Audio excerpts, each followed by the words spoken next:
Entrega teu caminho ao Senhor, confia nele e o mais ele fará. Tudo posso naquele que me fortalece.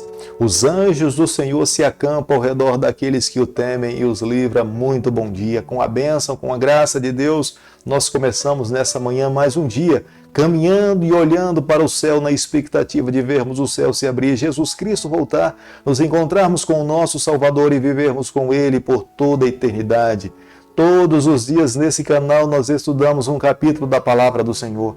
E nessa manhã eu convido você a ter nas mãos a Palavra de Deus no livro de Zacarias, capítulo 2, o versículo 1.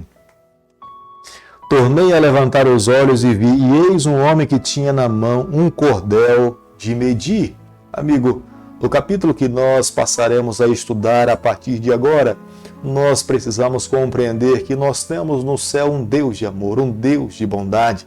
Deus sonhava para o seu povo sonhos melhores que o seu povo tinha sonhado no decorrer da noite. Deus queria verdadeiramente abençoar os seus filhos. Deus queria que o seu povo pudesse representar o seu nome aqui nessa terra.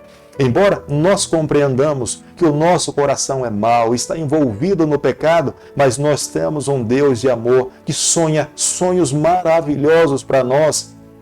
O capítulo 2 nós encontraremos a Bíblia falando, Deus dizendo para nós que aqueles que tocam nos filhos do Senhor, eles estão tocando na própria menina dos olhos de Deus. Embora essa igreja seja o alvo de muitas críticas de muitas pessoas, mas nós não podemos nos esquecer em nenhum momento que o alvo do amor de Deus, que o alvo da bênção de Deus são os seus filhos, são o seu povo, é a minha vida, é a tua vida. Por isso, diante do amor de Deus, nós precisamos fazer uma mudança no nosso coração. Ao nos depararmos por tamanha entrega, por tamanho sacrifício, eu e você temos que fazer um sacrifício vivo. Nós temos que renunciar à nossa vontade para viver a vontade do Pai. Nós temos que entregar a nossa vida exclusivamente nas mãos de Deus e permitir que Ele conduza a nossa trajetória por toda a caminhada. Como nós podemos ver no versículo 1 do capítulo que nós estamos estudando nessa manhã, quando o profeta Zacarias fala que em visão ele viu um homem com um cordel nas mãos medindo Jerusalém, ele estava se referindo a um dos mensageiros do Senhor. Zacarias tinha nas mãos a responsabilidade de comunicar ao povo de Deus que Deus ainda tinha as mesmas intenções que o profeta Ageu tinha falado, que a reconstrução de Jerusalém deveria acontecer e que também a reconstrução do templo do Senhor deveria ser reconstruída e concluída, porque Deus daria força, Deus os protegeria de todos os inimigos que os ameaçava, que eles não iriam reconstruir Jerusalém, nem muito menos o santuário, mas Deus falava para eles: recomecem que eu estarei com vocês e darei forças para vocês construírem todo o templo e a cidade de Jerusalém. Zacarias capítulo 2, o versículo 6, a Bíblia diz o seguinte: fugi agora da terra do norte, diz o Senhor, porque vos espalhei como os quatro ventos do céu, diz o Senhor. Aqui, nesse versículo, há um chamado direto de Deus ao seu povo que tinha se acomodado lá em Babilônia. Eles foram levados e viveram por um período de 70 anos em Babilônia. E muitos judeus que foram para a Babilônia acabaram se acomodando dentro de Babilônia. Eles encontraram emprego, acabaram se casando com muitas pessoas em Babilônia, estabeleceram família com essas pessoas, construíram casas, plantaram vinhas, construíram muitas plantações e eles estavam tendo uma vida estável. E nesse momento, no versículo 6, Deus faz um chamado ao seu povo para que se una aos israelitas que estavam em Jerusalém, para que reconstruíssem a cidade e reconstruíssem uma casa para a moradia de Deus. Deus queria ter o seu povo perto dele. Deus queria que os seus filhos lhe adorassem. O sonho final de Deus era que o seu povo se estabelecesse na terra e testemunhasse do amor de Deus para todas as pessoas. Como nós podemos ler no versículo 8 do capítulo que nós estamos estudando nessa manhã, que é o capítulo 2. O alvo do amor de Deus são os seus filhos que se encontram nessa terra. Os santos que são feridos nesse mundo, quem sente a dor é o próprio Deus. Ele fala no versículo 8 que aquele que toca nos seus filhos é como se tocasse na menina dos seus olhos. Veja quanto você é especial para Deus. Veja quanto Deus te ama. Veja que Deus um dia vai voltar a essa terra para redimir o sangue derramado na cruz do Calvário pelos seus filhos que foi derramado nessa terra. Deus não deixará impune nenhuma pessoa que levanta a sua voz ou levanta as suas mãos para ferir um dos seus santos. Os santos do Senhor são separados, consagrados. Aqueles que fecham seus olhos nessa terra são selados para um dia. Ele mesmo, quando voltar aqui a essa terra, será ele que vai fazer um convite, como ele fez um convite a Moisés a levantar do pó da terra, a Lázaro também, para que mais uma vez voltasse a viver, para voltar a ter um relacionamento pessoal com o seu Criador.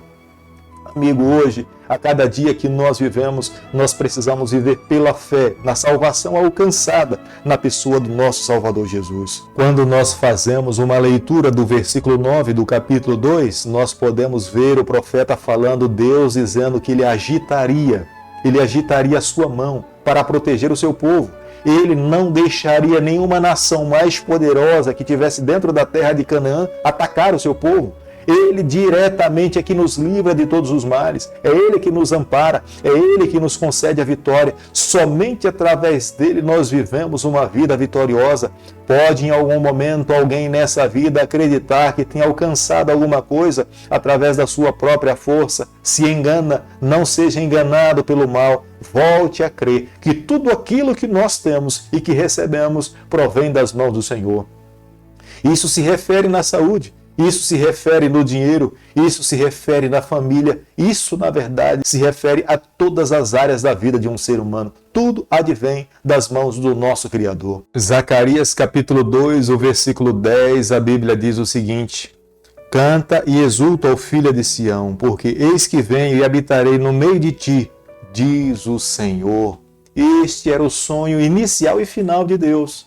Deus queria habitar no meio do seu povo. Deus queria conduzir a vida do seu povo. Não teria nenhuma outra nação que pudesse vencer o povo do Senhor, mas era uma profecia condicional. Se houvesse fidelidade, se ele se afirmasse na aliança assumida com Deus, Deus então também manteria a sua parte dentro dessa aliança. Nenhuma outra nação conseguiria vencer o seu povo. Todos os outros povos teriam a oportunidade de conhecer a Deus.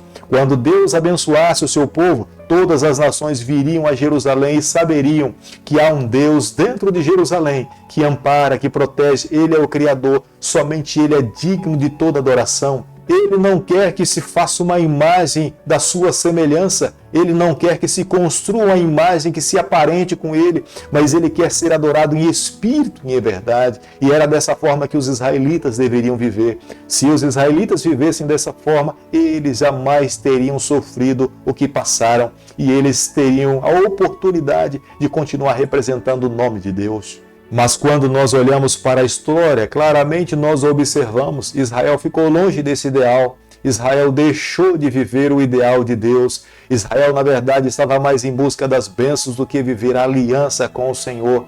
Israel não viveu em conformidade com as verdades que Deus esperava que o seu povo pudesse viver. E é a razão pela qual, mais uma vez, eles sofreram e foram dispersados e não se tornaram o sonho que Deus gostaria de se tornar na vida do seu povo. Querido amigo, quando nós estudamos o capítulo 2 do livro de Zacarias, nós precisamos guardar uma verdade no nosso coração. O mesmo Deus que um dia libertou, amparou e protegeu o seu povo é o Deus que nós servimos. Ele espera que nós também, nos momentos em que estamos vivendo, nós vivamos em conformidade com a sua verdade. É claro que nós queremos ser abençoados e Ele quer nos abençoar. Ele espera que nós representamos o seu nome e nós devemos viver dessa forma, mas nós nunca podemos nos esquecer. Nós precisamos assumir essa aliança com o nosso Deus, honrar e viver uma vida de fidelidade a Deus. Aqueles que vivem dessa forma têm a bênção do Senhor. Aqueles que assumem essa aliança com Deus mantêm o seu nome escrito no livro da vida. Ele irá honrar todo ato fiel dos seus filhos por amor a Ele, que se demonstra nessa terra. As mesmas bênçãos que Deus um dia prometeu ao Israel literal, Deus promete ao Israel espiritual, o remanescente de Deus, nos dias em que estão vivendo. Ampliar a sua geografia, alcançar cada vez mais o território nessa terra. Deus quer fazer isso conosco, que nós expandamos a nossa geografia de proclamação, de falar do amor, de dizer ao mundo a respeito do seu amor e das verdades reveladas na sua palavra. Ele promete proteção, ele fala que ninguém irá tocar nos seus filhos sem que ele vingue com justiça aqueles que mexem com os filhos do Senhor, porque aqueles que tocam no santo do Senhor é como se tocasse na menina dos olhos de Deus. Deus também promete restauração. Se por alguma razão ou falha da nossa parte nós perdemos alguma coisa nessa terra, ele fala: clame a mim, eu irei restaurar você. Você não irá perder para sempre. É só você se voltar para mim que a minha mão estará aberta para abençoar a tua vida e você mais uma vez vai conseguir o que você perdeu. Amigo, hoje é o dia de renovarmos com Deus, amá-lo cada vez mais, servi-lo a Ele, andar ao lado dEle e testemunharmos desse Pai de amor que está ao nosso lado em todos os momentos da nossa vida. A palavra de Deus irá se cumprir na nossa caminhada, como o salmista Davi falava: os anjos do Senhor se acampam ao redor daqueles que o temem e os livra, e isso se torna real quando nós nos mantemos fiéis ao lado do Senhor.